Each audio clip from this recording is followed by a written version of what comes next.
Barchaning ko'nglidan joy olgan Farruh Hamroyev afsuski yomon xabarlar tarqaldi. Assalomu alaykum aziz tomoshabin.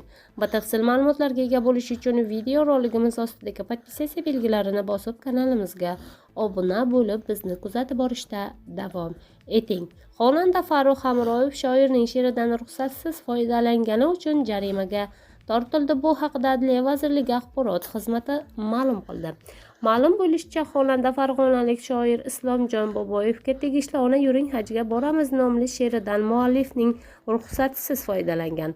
Holat yuzasidan ma'muriy javobgarlik to'g'risidagi kodeksning 177-moddasi bilan bayonnoma rasmiylashtirilib, Toshkent shahar jinoyat ishlari bo'yicha Yakkasaroy tumani sudiga yuborilgan. Sudda xonanda qonunni buzgani aniqlanib, unga ayblov moddasi bo'yicha jarima jazosi tayinlangan. Ma'lumot uchun, O'zbekiston qonunchiligiga ko'ra, muallif huquqbuzardan bazaviy hisoblashning 20 baravaridan 1000 baravarigacha tovon puli talab qilish haqqiga egadir. Eslatib o'tamiz, oldinroq farg'onalik shoir Ilhomjon Komilovning Sevilmagan yor kerak menga nomli she'rini Sardor Mamadaliyev tomonidan huquq egasi ruxsatsiz hamda shartnoma tuzmasdan foydalangani aniqlangan edi.